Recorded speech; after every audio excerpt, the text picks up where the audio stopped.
Bom dia, feliz sábado. Estamos finalizando a nossa semana jovem e que bênção foi. Para mim foi muito abençoado, de verdade. Quando a mensagem de Deus, né, ela toca o seu coração, fica muito mais fácil de transmitir essa mensagem, né? Então essa semana foi uma experiência muito positiva para mim também, para a minha vida. Eu espero que tenha sido para a sua vida também. Quantos aqui estiveram todos os dias na Semana Jovem? Deixa eu ver. Olha, alguns guerreiros, hein? Alguns guerreiros aí. Quantos tiveram pelo menos um dia? Todo mundo, né? Que hoje também. Muito bom, gente. Nós falamos sobre tantos assuntos diferentes aqui, né? E eu tenho certeza que você cresceu também na sua experiência missionária, né? E hoje nós vamos finalizar a dinâmica que nós tivemos, preenchendo aí esse país com... Eita, a bandeira foi para o lugar errado ali. Mas preenchendo esses mapas aqui, né? Com alguns grupos diferentes. Mas antes eu queria só contar brevemente uma experiência minha, porque eu nunca quis ser pastor, nunca. Eu nunca quis ser, muito menos missionário. Pastor na minha igreja não era visto de forma muito positiva, assim, né? E eu lembro de quando eu tinha 5, 6 anos, eu lembro de ter medo dos pastores da minha igreja. No sentido, assim, físico mesmo. Eu achava que um deles, inclusive, parecia com um ET. E eu falava com minha mãe o quanto eu tinha medo daquele pastor, né? E os outros pastores que eu tive contato não me chamavam muita atenção. Então eu falei, gente, não quero isso para mim, né? E da mesma forma, nunca quis ser missionário. Na minha igreja também não era pregado isso, obviamente, né? Mas a impressão que dava era que missionário é aquele que não deu certo em nada. Então, você tentou fazer um monte de coisa na sua vida, não funcionou, vai para a missão, porque a missão aceita qualquer pessoa. Então eu pensava, não quero ser qualquer um, né? Não quero não ter opções na minha vida, né? Então nunca quis ser pastor e nunca quis ser missionário. E hoje eu sou pastor e missionário, né? Você pode pensar, caramba, você deve ser bem infeliz, né? Mas tudo mudou quando eu conheci um pastor de verdade, né? Eu morava numa cidade, mudei para uma outra cidade. Pastor de verdade, assim, não que os outros não fossem, né? Inclusive o que me batizou, eu guardo no fundo do meu coração. Mas um pastor que mostrou o ministério de forma prática, né? Eu lembro que eu ficava com ele à noite e às vezes ele me entregava em casa, minha mãe desesperada, eu chegava 3, 4 da manhã em casa, fazendo o quê? Visitando as roças, né? Os irmãos que estavam na roça, porta-mala lotado de couve, de mandioca, né? E ali eu falei, gente, esse negócio é diferente. Eu acho que eu posso me interessar por isso. E aí estou resumindo muito a história, né? Mas o tempo passou e eu senti no coração e por várias confirmações diferentes que eu devia ser pastor. E hoje eu realmente não me enxergo fazendo outra coisa, né? Que não esteja conectada com o ministério, né? O ministério hoje é dinâmico, né? Não existe apenas pastor de igreja ou de escola, né? O ministério ele é manifesto em muitas frentes, né? E a missão chegou para mim em 2013, quando eu participei de um projeto Caleb, lá no Uruguai, de 13 ou 14 dias. Inclusive tem um pessoal dessa foto que mora aqui em São José dos Campos. Mas nessa experiência eu entendi que o mundo não era o Brasil. Porque você sabe que você quando é criança, né, e jovem ali, você sabe, e você também sabe que existem muitos países no mundo, né? Mas como você não tem a experiência de viver perto deles ou neles, um monte de país diferente, mas é meio que a mesma coisa, né? Uma língua diferente aqui e tal, mas é meio que a mesma coisa. E essa foi minha primeira experiência, digamos, transcultural, onde eu entendi que o mundo não era o Brasil, que tinha pessoas do meu lado que precisavam muito ouvir o Evangelho, porque nunca ouviram sequer uma vez. Nunca ouviram sequer uma vez. Tem um pregador que fala muito sobre isso, né? Por que alguém deveria ouvir o Evangelho 2 vezes, sendo que há aqueles que não ouviram sequer uma vez? E eu, no Uruguai e Paraguai são países de missão global, né, aqui no território da divisão sul-americana, e aí eu entendi que Deus poderia estar pedindo algo a mais, né? E aí eu fui para o NASP naquela época, hoje também, mas acho que naquela época até um pouco mais, respirava a missão, né? E eu fui infectado por esse bichinho aí. E aí tivemos esse privilégio de estar na África por esse tempo.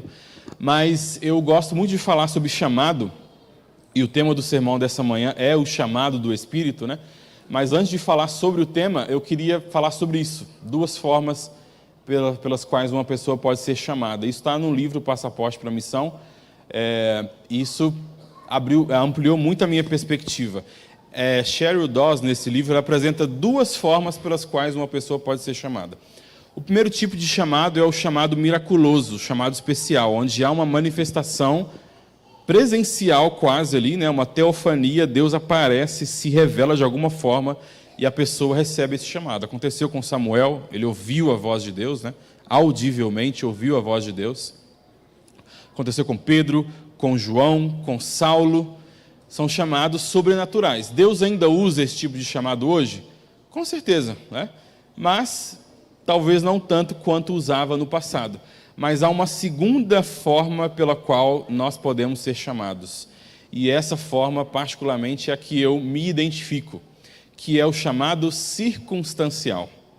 O chamado circunstancial é quando as circunstâncias te cercam e quase te sufocam para que você aceite esse chamado, né? As circunstâncias da situação te cercam de uma forma que você fica, gente, preciso fazer algo para atender e para ajudar e para atender essa necessidade, né? E a maior parte dos personagens bíblicos se enquadram também nessa categoria. E é o caso de alguns aí: Esther, Davi, Sarai, Daniel, João, Marcos, Timóteo. E essa é a razão pela qual a nossa filha, inclusive, se chama Esther, por conta do chamado de Esther. Esther nunca planejou ser uma rainha, né? Nunca acordou assim e falou, gente, queria muito ser uma rainha. Isso não aconteceu, né? E quando Mordecai fala com ela e a convida para fazer algo em prol do povo, né? E a convida para fazer alguma coisa para a salvação do povo, ela dá aquela balançada e Mordecai fala, será que não é para um tempo como este que você foi colocada como rainha?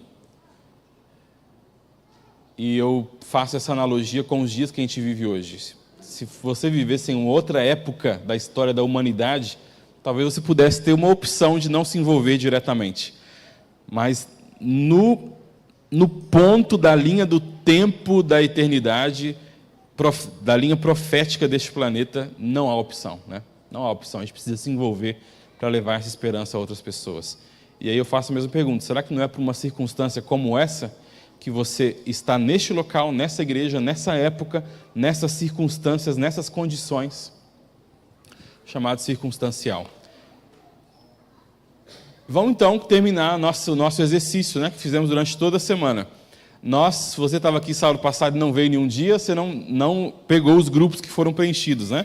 Mas nós fizemos essa dinâmica aqui de preencher o planeta, de repovoar o planeta, digamos assim, de forma demograficamente equilibrada, né? E se nós pudéssemos colocar todos os cristãos praticantes do mundo, eles caberiam naquele cantinho da Ásia. Todos os adventistas do mundo caberiam em menos de um país, né? Todos os adventistas praticantes, que são aqueles que se envolvem mesmo, né? Um termo que a gente não usa muito, mas é real. São aqueles que se envolvem de fato no trabalho. Eles caberiam em um pedacinho que mal dá para você enxergar aí. Mal dá para você enxergar, a seta está até um pouco para cima, né? Aquela parte de baixo ali. Se nós pudéssemos colocar os cristãos não praticantes, eles caberiam no território da China. E esse é o grupo que nós conversamos ontem, né? Os não cristãos em contato com cristãos. Quem é esse grupo? Este é o grupo que tem a oportunidade de ser evangelizado porque está fisicamente próximo de um cristão, né? Se ele vai pregar ou não é outra história, mas ele está próximo de um cristão.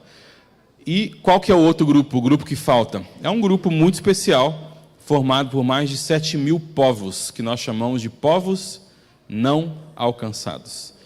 Se nós fôssemos redistribuir estes povos no mapa, eles ocupariam essa região. Você pode pensar, mas pastor, não é só a janela 1040?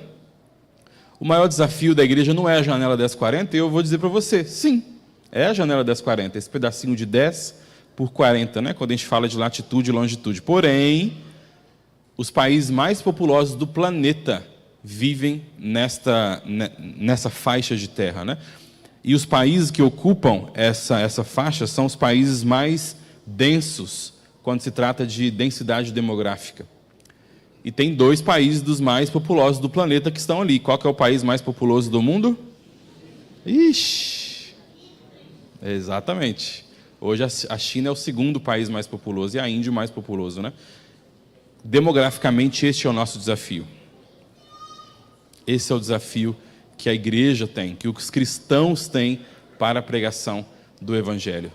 Este vídeo mostra um pouco da evolução das religiões desde o ano de 1900. E ali você vê que o cristianismo sempre foi a maior religião do mundo, né? E ele sempre cresceu. Ele pode ter diminuído a velocidade do crescimento, mas o cristianismo sempre cresceu. E você vê outras religiões, né? Aqueles sem religião, os muçulmanos, hindus, budistas, judeus, né? As religiões tradicionais, religiões folclóricas, né? E este vídeo foi preparado por uma sociedade islâmica, porque eles dizem, Inshallah, se Deus quiser, né? O islamismo será a maior religião do planeta em 2060, se eu não me engano. Vamos conferir aqui, mas essa é a previsão. E você pode pensar, claro, eles se reproduzem muito mais do que os cristãos, né? O muçulmano tem muito mais filhos que o cristão. Essa é uma das razões? Sim. Acho que é 2070, na verdade, isso. Essa é uma das razões? Com certeza é. Mas este povo também tem um projeto, um plano intencional e muito bem organizado de conquista.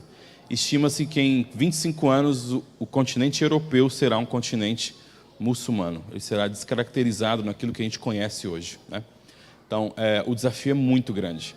Este mapa apresenta um pouco do nosso desafio comparado, né, com esse dado aí da liberdade religiosa. Os países mais com tom mais escuro, né, do laranja para o vermelho, são os países onde não existe liberdade religiosa. O que é liberdade religiosa?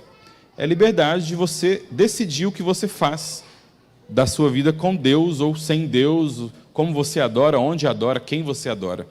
No planeta hoje, nós temos 52 países que não têm liberdade religiosa. Você pode pensar, nossa, são quase 200, não está tudo certo, né? Porém, 76% da população vive nesses 52 países. Ou seja, de cada 100 habitantes do planeta Terra, 76 não podem escolher que Deus adoram, como adoram, onde adoram, se adoram ou não, né? Então, esse é o tamanho aí do nosso desafio.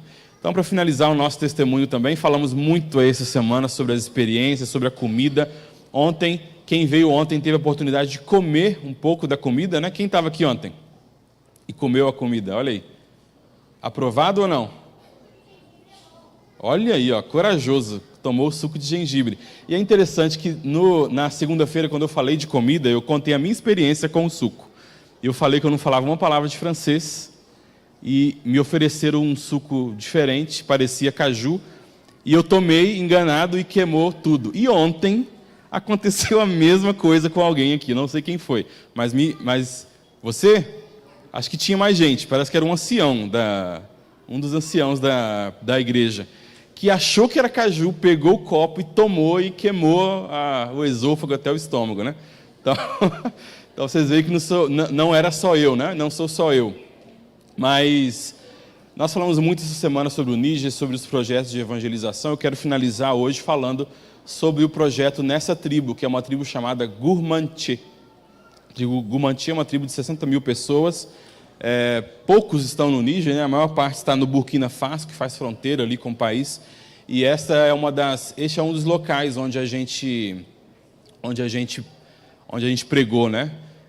É uma longa história, mas essa é uma das fotos de um dos batismos, né? Nesse dia foram batizadas 65 pessoas nessas águas aí lamacentas, né? Não é um rio aqui, é uma espécie de poça de água mesmo. A água acumulada da chuva tornou isso daí que você está vendo, e a gente pôde fazer os batismos, né? Aqui como a gente fazia o trabalho em si, né? Geralmente eu andava nas viagens com um guiazinho, porque minha memória é horrível, né? Se você me perguntar onde está João, porque Deus amou o mundo de tal maneira, eu vou falar que está em Gênesis 2. Eu tenho a pior memória do universo.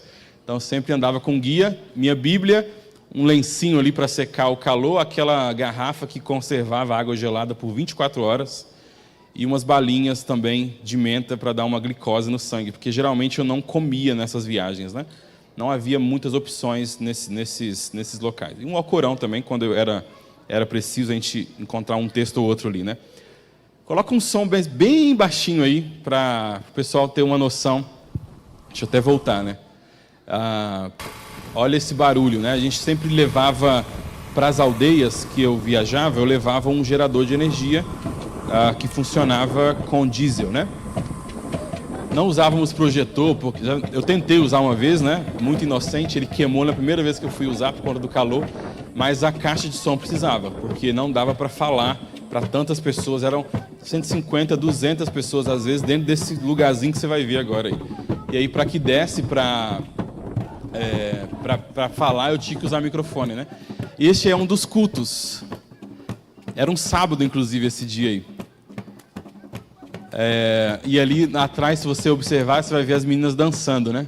Uma dança bem típica, balançando o pescoço, é uma dança bem típica lá dessa tribo, né?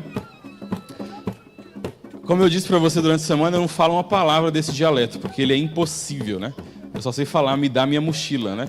Falando daquela história lá que eu contei para vocês. Mas essa música me disseram que estava dizendo. Essa região é uma região animista. O animismo é a religião dos espíritos, né? Eles atribuem espíritos a tudo e a todos, né? E nessa região os espíritos são muito adorados e cultuados, né? E essa música que eles estavam cantando diz mais ou menos que Satanás tenta nos derrubar, mas Deus é mais forte. Sabe o estilo da música A Minha Esperança? Que canta e repete. Pastor William Costa Júnior até fala que a inspiração foi justamente o canto africano, né? Isso é muito comum mesmo. Eles falam uma frase, a congregação repete. O pastor, o líder, fala uma frase e a congregação repete. E essa música fala sobre as tentativas do inimigo de derrubá-los, mas Deus é sempre mais forte. Esse dia, olha, tem poucos dias que eu guardo assim na minha memória, né? Poucos dias mesmo. O casamento é um que tem que guardar, né? O nascimento da Esther, sem dúvida, foi um dia caótico, mas um dia muito abençoado. E esse dia, meus amigos, foi um dia assim que mudou minha vida. Pode colocar áudio, esse aqui vale a pena. Maranatá! Maranatá! Maranatá! Olha a alegria desse indivíduo aqui, ó, esse último. Eu estava falando Maranata e eles responderam Jesus revient bientôt, que é o Senhor logo vem, né? E foi muito interessante que eu passei uma semana, um pouco mais de uma semana nesse local, porque nós havíamos feito um trabalho lá na região de Macalondi, que é uma outra cidade dessa tribo, e eu nem tinha me envolvido nesse trabalho na época. Era um outro missionário local, inclusive o apresentador do programa de TV que eu apresentei para vocês ontem, né? O Adel. É aquele pastor lá daquele programa de TV que fez o trabalho. Mas ficaram sabendo de um trabalho que estava abençoando as pessoas e perguntaram, vocês podem dar um pulinho aqui, não? Só para falar com a gente, abrir a Bíblia com a gente, mostrar para opa, vamos, né? Pensamos em trazê-los para a capital, porque essa é uma das regiões de zona vermelha, né? Onde é muito perigoso por conta do terrorismo, mas pensamos, não, vai ser muito estranho para eles, vamos lá, no terreno, né? E aí eu passei uma semana estudando a Bíblia de manhã, de tarde, de noite. A gente usava, às vezes, carvão para desenhar na parede lá, porque eles queriam saber de tudo, queriam saber de milênio, queriam saber de coisas que geralmente a gente nem fala de cara, né? E aí a gente desenhava nas paredes e tirava dúvida, e foi uma das experiências mais lindas na minha vida, porque eu pude ver com meus próprios olhos, os olhos deles sendo abertos, né, para uma verdade que eles não conheciam. E foi assim, incrível, incrível, incrível. Foi uma das experiências mais gratificantes da minha vida. E depois disso as coisas foram crescendo muito, né? E eles me chamaram no canto uma vez para me perguntar, fazer uma pergunta muito intrigante. Falar, pastor, a gente já aprendeu tudo, a gente não é batizado ainda, mas a gente vai ser batizado em algum momento. Mas a gente quer te fazer uma pergunta. Será que a gente pode compartilhar isso que a gente aprendeu com outras pessoas? E aí, eu me arrepio só de lembrar. Gente, se pode, né? Vocês devem fazer isso. Podem compartilhar. Havia 12 pessoas ali e cada um representava uma aldeia daquela tribo, né? Então a gente vai começar então. Eles foram voltar para suas aldeias, pediram autorização do governo, das prefeituras, né, algo assim, local, para cortar alguma lenha, para construir aquelas igrejas. Cada um foi construindo a sua igreja e eles começaram a pregar, a compartilhar essas coisas. E eram regiões onde branco e estrangeiro não podia ir, né? Então, a única chance que tinha mesmo eram eles, né? Para que eles pudessem pregar e compartilhar isso. E aí, a gente começou a receber alguns chamados. Região tal, está chamando o pastor para fazer a avaliação. Eles queriam ser avaliados, né? Nem era, realmente não é a minha, nem era necessário, não é a minha visão também, mas vamos lá. E aí a gente foi, e aí os milagres começaram a acontecer. Susto. Esse é o pastor Davi Tavares que está falando aí, no momento esse local, foram meses de diferença entre um batismo e outro, né? Alguns locais tinham água, outros não.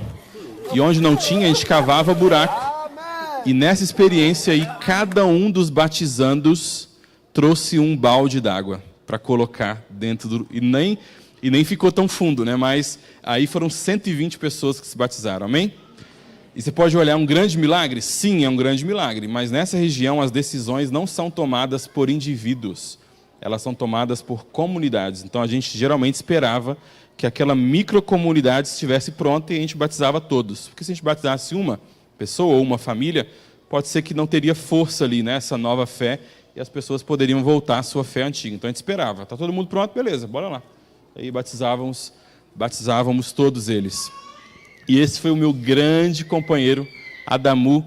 Ele foi o local, né, a pessoa de paz, que tanto fala na missiologia, né, que é a chave pela qual você acessa as pessoas, pela qual você acessa as culturas.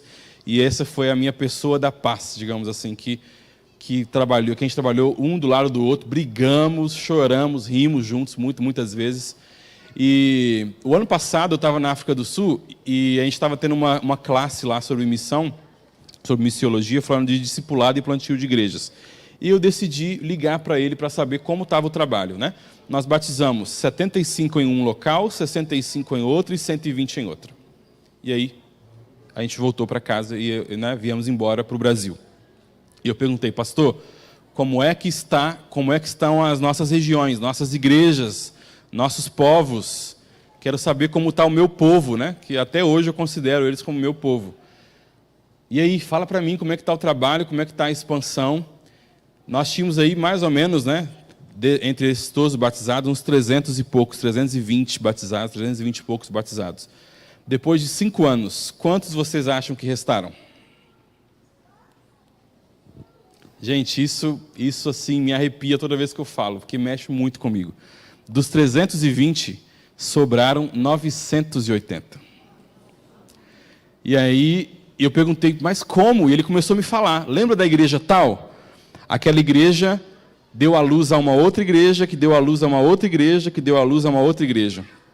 E aí eu perguntava, mas quais são os missionários que estão trabalhando lá? O fulano está trabalhando, que eu sei quem está lá hoje, né? O fulano está trabalhando? Não, a gente nem se envolve, a gente só chega para conferir se está tudo certinho, e se, né, todos aprenderam, e a gente faz o batismo. E hoje são 13, deve ser mais, né? Provavelmente, porque tem quase um ano que a gente não tem esta conversa, né? Mas eram 13 igrejas no total, com essa galera toda aí batizada. E eu perguntei, quantos dos que nós batizamos saíram? Preciso saber, porque a taxa de apostasia dentro da igreja hoje, ela é de 50% após 2 anos, né? Batiza 100, depois de 2 anos, 50 geralmente saem. Essa é a estatística da igreja mundial. E eu queria saber qual é a taxa aí, né? Não precisa falar em porcentagem, me fala em números. Ele me falou o número, eu fiz a conta. A taxa de apostasia deu 3%. Isso quer dizer que este movimento de plantio de igreja, de multiplicação, porque movimento é isso, né? Quando há essa multiplicação, a igreja mãe, ela dá à luz à igreja de 2ª, 3ª e 4ª geração, sem envolvimento das outras, né? Então a coisa vai mesmo. E eu não estou lá, os missionários não estão lá, e provavelmente não vão voltar, né? Principalmente com quinta-feira, agora esse golpe de Estado que ocorreu lá, mas a coisa está crescendo. O evangelho está sendo pregado entre eles, por eles, para eles, sem interferência de missionários. Esse é o objetivo, né? O objetivo do missionário é que o seu trabalho não seja necessário.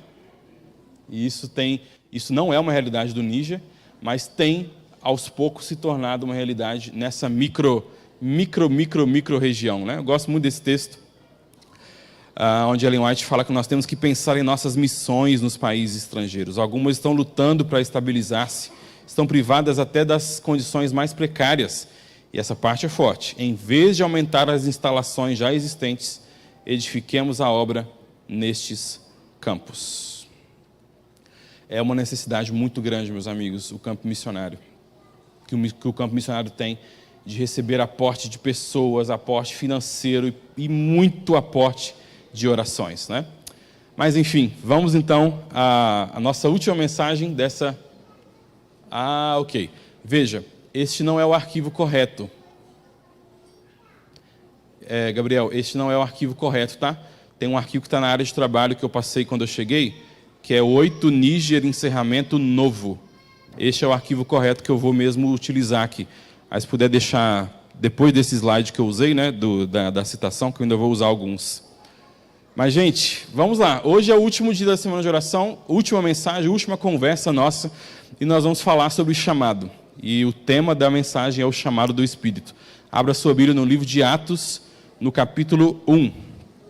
Atos, capítulo 1. Atos, capítulo 1. Se você quiser colocar a apresentação, eu mesmo posso passar aqui para o local, de boa. Ok, obrigado. Obrigado. Atos, capítulo 1. Abriu aí sua Bíblia? Estou vendo umas páginas ainda aí, vamos esperar mais um pouquinho para que você acompanhe.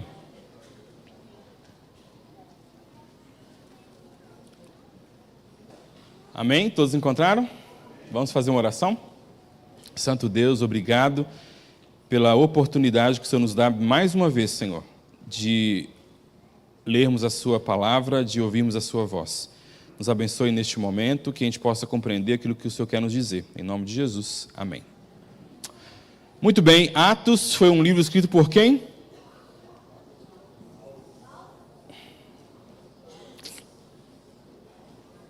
Quem?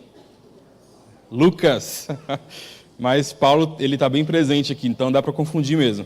Mas Lucas escreveu este livro, o livro do Atos dos Apóstolos, né, que muitos dizem que poderia ser chamado de Atos do Espírito Santo por meio dos Apóstolos, né? E eu acho que seria um nome bem, não comercial, né, bem grande, mas seria um nome realmente mais apropriado, né? Os Atos do Espírito Santo por meio dos Apóstolos. E aqui é logo o início desse capítulo, onde o capítulo que nós vamos ler, Lucas está escrevendo e relatando as coisas que ele escreveu sobre os milagres de Jesus, né? E nesse momento aqui, Jesus está bem, mas muito, muito próximo de subir aos céus. E eu vou convidar você para ler comigo aí o verso 1. Diz assim: escrevi o primeiro livro, ó Teófilo, relatando todas as coisas que Jesus começou a fazer e a ensinar, até o dia em que, depois de haver dado mandamentos por intermédio do Espírito Santo, aos apóstolos que escolhera, foi elevado às alturas. Lucas está falando, né? Escrevi os livros sobre os atos de Jesus, ele veio, ele deu mandamentos por meio dos seus apóstolos, depois foi levado às alturas.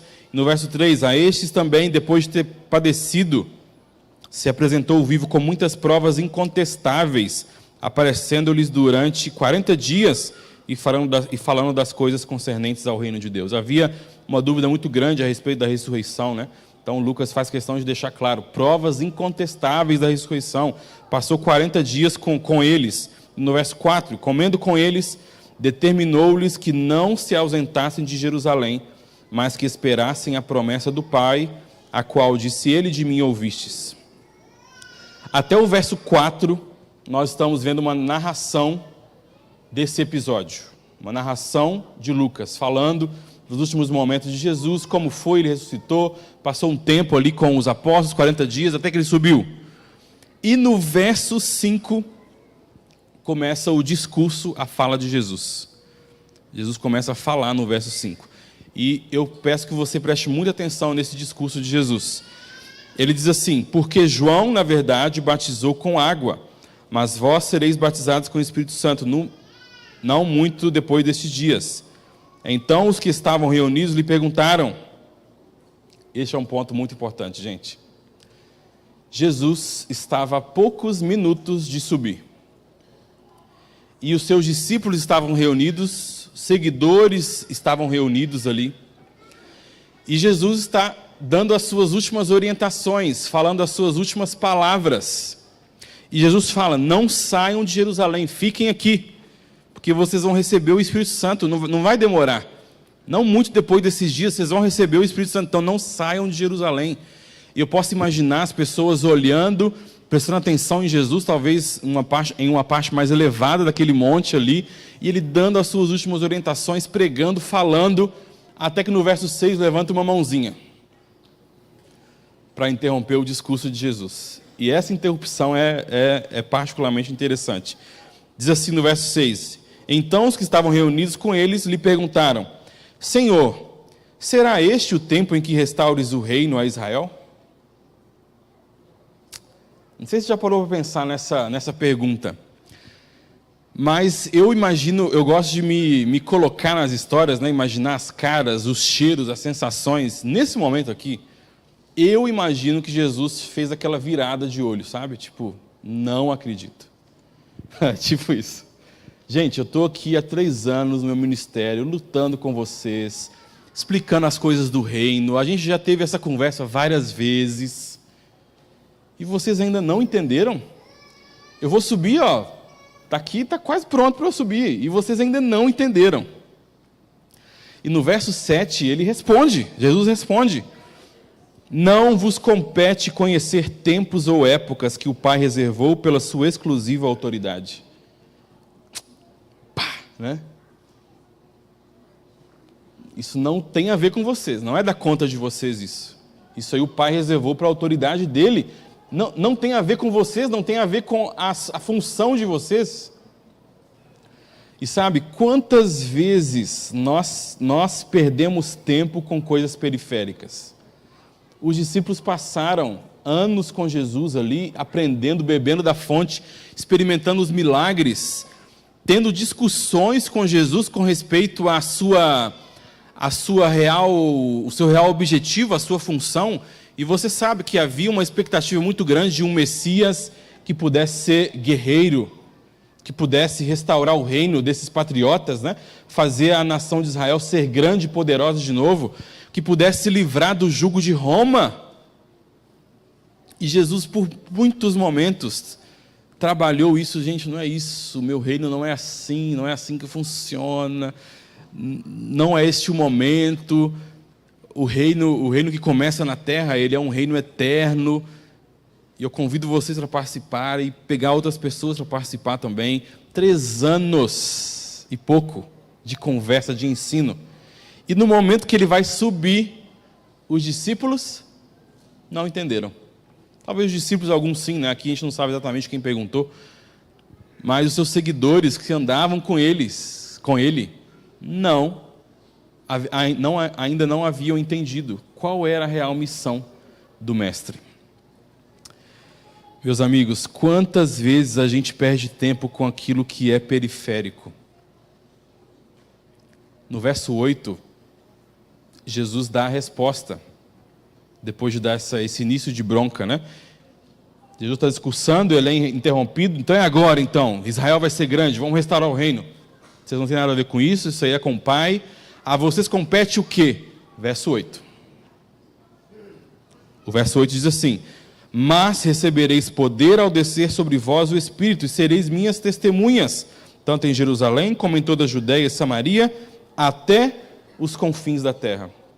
A vocês não interessa o plano de Deus, a agenda de Deus, o planejamento estratégico de Deus, não está ao alcance de vocês. A vocês compete o seguinte: receber o Espírito Santo, para que vocês possam ser minhas testemunhas até os confins da terra. Ellen White, ao comentar esse episódio, ela fala que não lhes era necessário ver mais adiante no futuro do que as revelações que lhes havia feito os capacitavam a ver. Sua obra era proclamar a mensagem do Evangelho. Ponto. Sua obra era proclamar a mensagem do Evangelho. Meus amigos, muitas vezes nós queremos modificar ou reinterpretar os propósitos e o objetivo de Deus. O objetivo não é que a nossa igreja seja a igreja maior, a igreja mais forte, a mais famosa, o canal mais top. Como um fim, jamais esse é o objetivo. Esse pode ser um meio para um objetivo. Mas o nosso objetivo, o que deve permear toda a nossa existência, o nosso fazer igreja, os nossos programas, as nossas músicas, nosso objetivo deve ser a pregação do Evangelho. A pregação do Evangelho. Eu realmente fico muito preocupado quando muitos de nós perde o foco, sabe? E às vezes coloca o fim nos programas, o fim nos eventos, o fim nos momentos, nas formas, nos esquecendo da nossa real missão. Quando a gente fala sobre missão, e quando eu viajo aí por algum local dando aula sobre missão, eu sempre falo sobre como uma cosmovisão funciona. Toda cosmovisão tem personagens, tem ferramentas e tem valores centrais. Me fala alguns personagens aí, né? De uma cosmovisão bíblico-cristã, que está na Bíblia, que a Bíblia apresenta como personagens dessa história. Nós temos os presbíteros, diáconos, profetas, Deus, ser humano, quem mais? O inimigo, né? Eu também estou no meio, nós, né, como seres humanos. Personagens estes que usam algumas ferramentas. Quais são as ferramentas que são apresentadas na Bíblia? Nós temos algumas: sacrifício, oração, santa ceia, batismo, unção, que mais? Orações, pregações, a oração já estava ali, né? Mas pregações são ferramentas utilizadas por esses personagens para demonstrar alguns valores centrais. E quais são os valores centrais de uma cosmovisão bíblico-cristã? Família, vida, respeito ao próximo, obediência. O que mais que a gente pode colocar aqui? Vida eterna, pátria celestial, né? Então, de maneira bem rápida, toda cosmovisão tem essa estrutura. Ela é formada por personagens que usam ferramentas para expressar valores centrais. E você vê isso em qualquer cosmovisão, na sua, em filmes que você pode assistir. E aqui eu trouxe para trazer para vocês uma comparação entre o que está em uma cosmovisão de um perfil ocidental secular e o que deveria estar na nossa cosmovisão enquanto cosmovisão bíblico-cristã. E você vai entender já onde eu quero chegar com tudo isso. Quais são os personagens de um perfil secular de cosmovisão, né? O eu, né? Os amigos, a mídia, o empregador, né? E poderíamos colocar vários personagens, o próprio governo, né? Governo secular. Quais são as ferramentas utilizadas por este perfil? Dinheiro, trabalho, crédito, posses, a própria música. Quais são os valores centrais que esta cosmovisão secular demonstra? Individualidade, status, entretenimento, conforto, segurança, em contraste com o que deveria representar a nossa cosmovisão enquanto cosmovisão bíblico-cristã. E aqui estão aqueles personagens que eu já falei para vocês, algumas ferramentas que são utilizadas e alguns valores centrais utilizados por nós, enquanto cosmovisão bíblico-cristã. Onde eu quero chegar com isso? O que isso tem a ver com os discípulos aqui perdendo o foco e se focando em outros objetivos, em outras coisas? O que aconteceria se nós pegássemos as ferramentas bíblicas de uma cosmovisão bíblico-cristã e uníssemos ela a um perfil ocidental secular? Algumas coisas. Eu trouxe aqui um exemplo. Eu uso as ofertas para fortalecer o meu status. Eu uso as ofertas para fortalecer a minha individualidade. Que outro exemplo a gente poderia dar? Eu uso a música para fortalecer o entretenimento. Eu uso a igreja, enfim, a gente poderia ir longe aqui nisso que nós chamamos de sincretismo, a mistura entre dois sistemas. A gente olha para a África e fala que povo pagão. Os cristãos ficam misturando as coisas. A gente também faz isso. E eu vou mais uma vez explicar essa parte para ficar claro para você, para a gente passar para a próxima. Se eu pego as ferramentas bíblicas e transporto ela para um perfil ocidental de cosmovisão, eu continuo adorando a Deus. Eu continuo vindo à igreja. eu continuo servindo ao Senhor, mas com propósitos equivocados. E aqui está um exemplo disso. Agora eu quero fazer um outro exercício com você. Imagine se eu apenas transferisse um personagem da cosmovisão ocidental para a cosmovisão, da cosmovisão bíblico-cristã para a cosmovisão ocidental. Deus. Pego só Deus e insiro na minha cosmovisão secular ocidental. Quais são as implicações disso? Minha vida não muda absolutamente nada. Eu só coloco Deus no meio ali e falo que eu estou adorando a Ele. Falo que por acaso Ele está nessa jogada. Agora, o último exercício, que é o mais importante, é este aqui.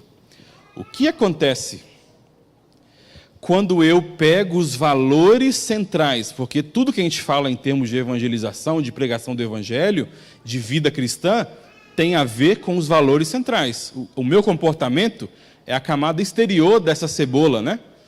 O que está no centro é o que manda, os valores centrais. O que acontece se eu pegar os valores centrais seculares e colocar eles dentro, misturados com os valores de uma cosmovisão bíblico-cristã? A gente tem alguns exemplos aqui, né? Você pode ter eu utilizando a música, mais uma vez, para fortalecer o meu entretenimento. O que mais? Eu posso ter a igreja sendo utilizada para fortalecer o status dessa comunidade, mas tem uma coisinha aqui, uma coisinha simples e básica, que eu gosto de exemplificar. O eu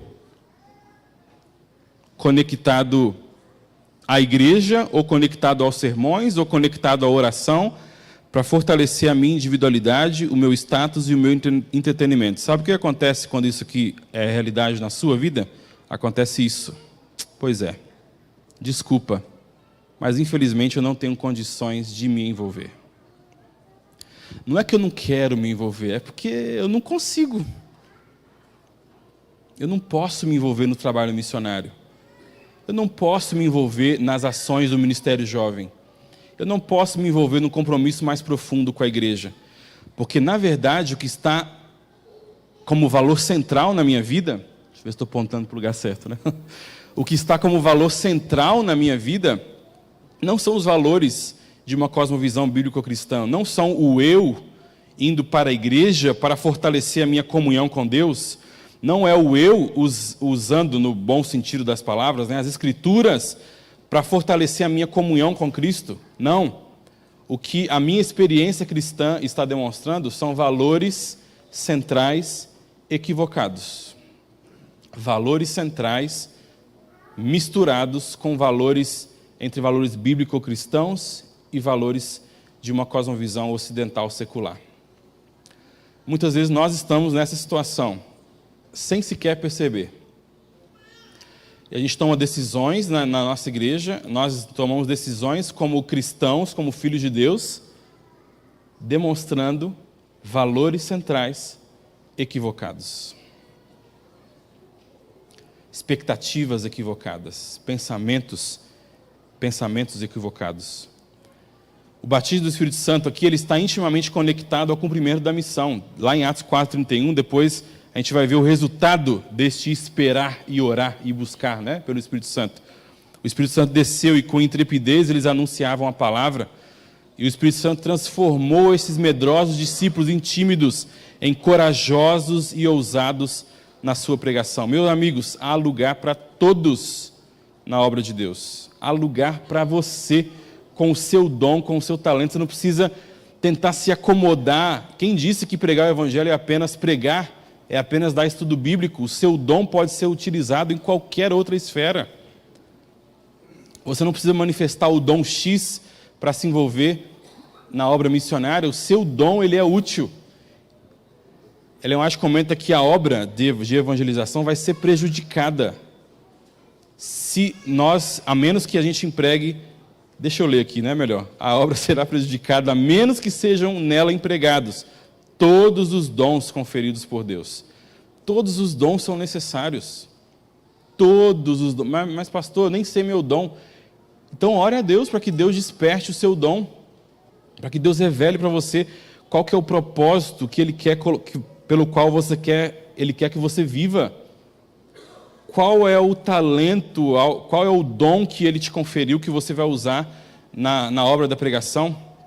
Faça uma lista dos seus dons, dos seus talentos e conecte ele a uma contribuição genuína para a igreja. Meu talento é conhecimento.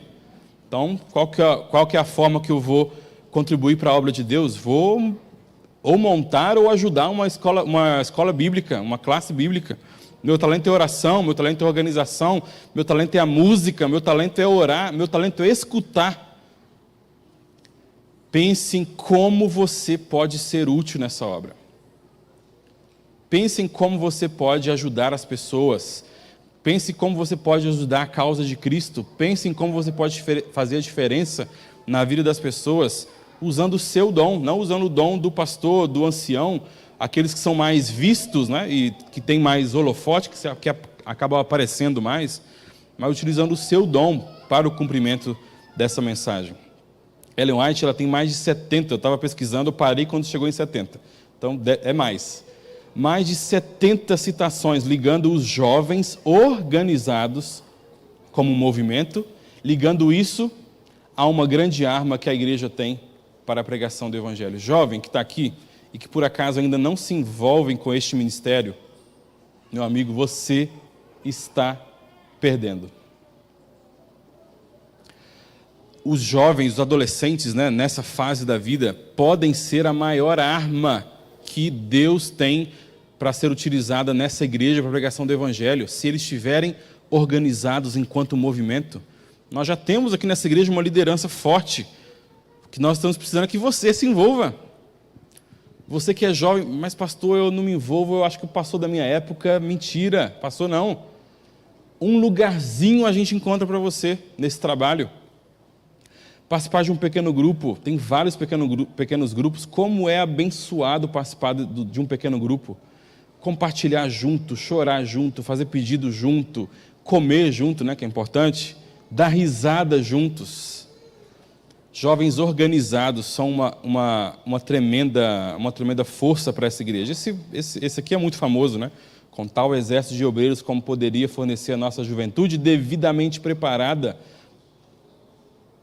Quão depressa a mensagem do Salvador crucificado, ressuscitado e prestes a vir poderia ser levada ao mundo. As distrações e as confusões e as misturas de valores centrais são propositais do inimigo para afastar você daquilo que você poderia fazer na obra de Deus. E meu apelo nessa manhã é: não permita que isso aconteça ou continue acontecendo na sua vida. Não faz isso. Jesus precisa voltar. Mas para que ele volte, o Evangelho tem que ser pregado. E é preciso o seu envolvimento. Estou falando para você, igreja, você precisa se envolver em algum lugar. Tem aqui, ó, nessas coisinhas da coluna, eu já vi algumas vezes e hoje eu vi novamente, uma lista de opções que você pode pegar, selecionar onde você quer se envolver e entregar para alguém da liderança. Se envolva em alguma coisa, use seu talento, mas não tem lugar para mim, crie um ministério então e trabalhe. E você que é jovem, vou falar especialmente para você, meu amigo jovem, você está perdendo em não se envolver com as atividades do Ministério Jovem da Igreja Jardim América. Você está perdendo. A liderança tem se organizado, tem se preparado para oferecer a você possibilidades de envolvimento. Se você quiser, você terá um espaço. Você terá um espaço. Quero finalizar com essa experiência das Filipinas. Estava até conversando com o Fábio, né? Vamos ver se eu vou conseguir falar disso, porque até anteontem eu não conseguia sem chorar. Porque essa experiência, para mim, ela resume muito o que é viver por um propósito. Há 3 ou 4 meses, se você acompanha ali o Instagram, né, da Jornada do Missionário, você deve ter visto que eu comecei a divulgar um pouquinho uma situação que estava acontecendo nas Filipinas. Ontem falei do início desse projeto, né? Como foi, como a liderança lutou, como eles queriam voltar todo dia para casa, mas continuaram porque estavam firmes no seu propósito. Essas são as montanhas das Filipinas. E esse projeto missionário se encontrava mais ou menos ali, ó. Aqui assim, ó. Esse projeto recebe muitos estrangeiros como missionários. Né? Eles pregam para uma população animista, querendo os espíritos a tudo e a todos, né? E havia acabei não trazendo essa parte, mas havia, na verdade, neste projeto, um ministério de aviação. Eles têm helicópteros e têm aviões que eles usam para levar doentes, no caso do helicóptero, né, pegar o doente na montanha e trazer o doente para a cidade para ser tratado. Daniel, o piloto desse helicóptero, fez esses trajetos dezenas de vezes, dezenas e dezenas de vezes, levando doentes, testemunhando. Quando entra, fazia uma oração, levava lá um piloto, né, um piloto que mal abria a boca, mas estava testemunhando. E havia nesse dia dessa viagem, era um fim de tarde, havia o piloto Daniel, uma enfermeira chamada Janelle, que é uma americana, e um local que estava sendo transportado. O que aconteceu foi que, de repente, desapareceu. O helicóptero desapareceu dos radares, por completo. E aí a Marinha das Filipinas se juntou com outros países e vasculharam as mais de 2.000 ilhas que compõem o país das Filipinas. Quase impossível achar, né? E eu orando, todo mundo orando, pedi oração no Novo Tempo, todo mundo orando, porque é possível encontrar. Eles podem ter caído e nadado até um local e estar lá com fome e esperando o resgate. Mas a única coisa que foi encontrada foi um par de sapatos. Sapatos azuis que, quando compararam com as fotos da enfermeira, provavelmente seria dessa enfermeira. E passou um dia, 2 dias, 3 dias, 4 dias, 1 semana, 2 semanas, 3 semanas, 1 mês, e aí as buscas pararam. E, obviamente, né, o que aconteceu ali, a gente estava, naquele momento, em frente a uma das maiores tragédias no mundo das missões, né, nos tempos modernos.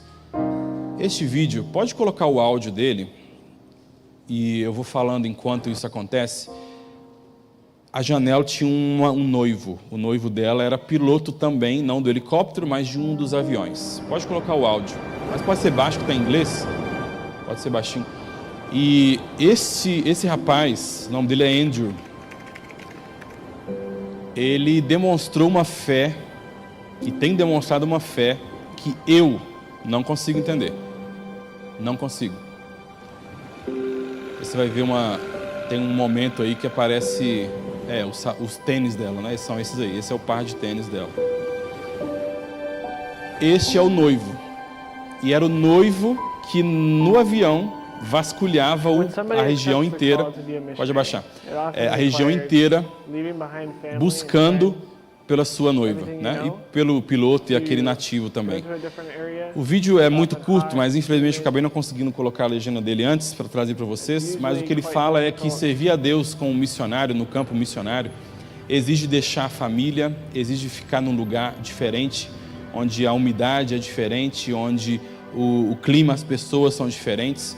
E ele fala que, como piloto, ele poderia ter ganhado milhares e milhares e milhares de reais nos Estados Unidos, porque ele realmente foi condecorado, já ele é muito bom. Mas o que move ele, é o que ele está falando agora, inclusive, mas o que move ele não é isso, não é o dinheiro. Ele está por um propósito diferente nesse local. E ele fala que a cada voo que ele levanta, a cada oração que ele faz, a cada toque que ele dá em um doente para apoiá-lo ali e organizar ele dentro do helicóptero, ele tem a oportunidade de testemunhar do amor de Jesus. E ele fala que tem sido muito difícil as últimas semanas sem a noiva, né? Com o desaparecimento da noiva. E tem uma frase que ele fala, é o que eu estou falando agora, inclusive. Tem uma frase que ele fala que, assim, mexe muito comigo. Ele fala assim: a missão da minha noiva pode ter terminado, mas a minha não terminou. O que eu posso fazer hoje é calçar os seus tênis e continuar o trabalho dela. Isso quer dizer que ele não voltou para os Estados Unidos. Ele continua no lugar que matou a sua noiva. Por quê? Pelo mesmo propósito, pela mesma razão pela qual a primeira líder desse projeto continuou no projeto durante 3 anos, querendo voltar todo dia. Ele sabe o propósito para o qual ele foi chamado. Ele sabe o propósito para o qual ele foi chamado. A missão da janela pode ter terminado, mas a minha não terminou. O que eu posso fazer é pegar os seus tênis, calçá-los e continuar esse trabalho. Gente, isso me arrepia muito, porque isso é alguém que, assim como Paulo lá em Filipenses, que nós lemos hoje, entende o propósito pelo qual ele existe, pelo qual ele respira, pelo qual ele tem vida. Não quero ser sensacionalista, mas eu preciso dizer para você que essa história deveria te inspirar. Deveria te inspirar a fazer o mínimo pelo trabalho missionário. Essa é a menina, é a enfermeira. Deveria te inspirar a fazer o mínimo por Deus, pelo trabalho missionário.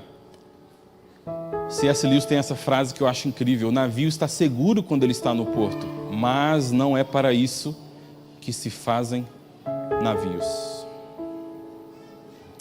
Você foi chamado, meu amigo, para estar nas tempestades, para ter a água gelada e forte batendo no casco desse navio. É para isso que a gente foi chamado, para enfrentar oposição, como nós vimos durante a semana, né? Para enfrentar dificuldades, o que for, o preço que for necessário ser pago, para que mais pessoas conheçam do amor de Deus. Você pode, mas pastor, isso é muito radical. Claro que é radical. A missão é radical. O cristianismo é radical. Sem isso, Jesus não volta. Rumores de guerra, o amor se esfriando, são sinais que o fim está chegando. O sinal que Jesus está voltando é a pregação do Evangelho. O apelo que eu faço é para você, membro de igreja, que tem se contentado a ficar aí, sentado, assistindo os sermões, assistindo as programações. Meu amigo, você pode fazer algo a mais. Você pode fazer algo a mais. O que você pode fazer? Como você pode usar o seu dom, o seu talento? Só você pode dizer isso. O que eu posso dizer é que essa igreja está pronta para acolher a sua disponibilidade. Você que é jovem, meu amigo, você perde muito em não se unir a essa turma, em não fazer a diferença, em não se unir em comunidade onde um chora. E eu sou testemunho disso, porque eu participo dessas comunidades. A gente chora, a gente discute, a gente discorda às vezes de algumas coisas, mas como é bom ter essa comunidade para poder contar. E essa comunidade, a partir desse fim de semana, estará se unindo também para fazer a diferença na vida de pessoas nessa cidade, na cidade de Jacareí. Você que é jovem, você quer... Tá bom, pastor, eu acho que eu quero fazer parte disso de alguma forma. Isso não é um discurso bonito, meus amigos. Isso é a nossa missão, a razão pela qual nós existimos. Precisamos nos envolver. Se envolva nesse ministério, se envolva nesse trabalho. Só no céu nós veremos a totalidade dos resultados daquilo, das decisões que nós estamos tomando enquanto estamos aqui nessa terra. Deus te dá hoje essa oportunidade. E Deus te faz hoje esse chamado. Calce esses tênis, calce esses sapatos. Tome posse da responsabilidade de fazer parte desse grupo. Do grupo dos remanescentes, né? A gente bate no peito, fazemos parte dos remanescentes. Mas na hora da gente tomar posse da responsabilidade que é fazer parte desse grupo. Você vai ficar em pé nesse momento para a gente cantar o último hino da nossa semana jovem. E ao final nós vamos orar consagrando nossas vidas e as nossas decisões ao nosso Deus.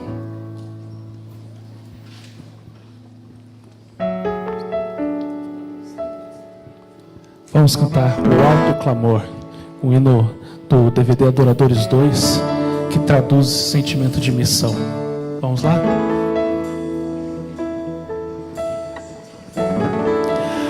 Derrama, ó Senhor,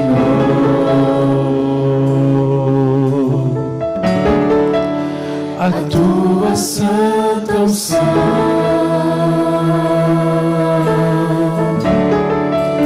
que quebranta minha alma, o meu coração.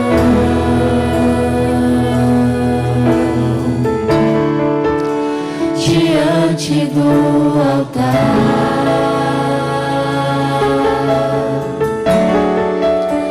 preciso me humilhar,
batiza, Senhor. Nos faz prontos, Pai,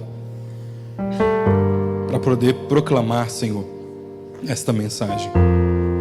Por favor, Pai, que esses jovens, Pai, que essa igreja viva um novo tempo, Pai, na vida deles, que eles possam tomar posse, Senhor, dessa responsabilidade, que todos juntos possamos nos envolver, meu Deus, de alguma forma, na sua obra, no seu ministério. Que a nossa vida, Pai, seja o testemunho, Pai, que Atos 1:8 diz, testemunho a todas as nações, alguém que mostra, Pai, com a sua vida, a força e a autenticidade do cristianismo. Que com a nossa vida, Pai, nós possamos pregar para as pessoas e que possamos ir até elas, Senhor, ir até onde elas estão, abraçá-las, recebê-las e apresentar esse evangelho que transforma, como transformou a nossa vida. Que essa seja uma realidade, Pai, na nossa vida, na nossa igreja. Em nome e por amor de Jesus. Amém.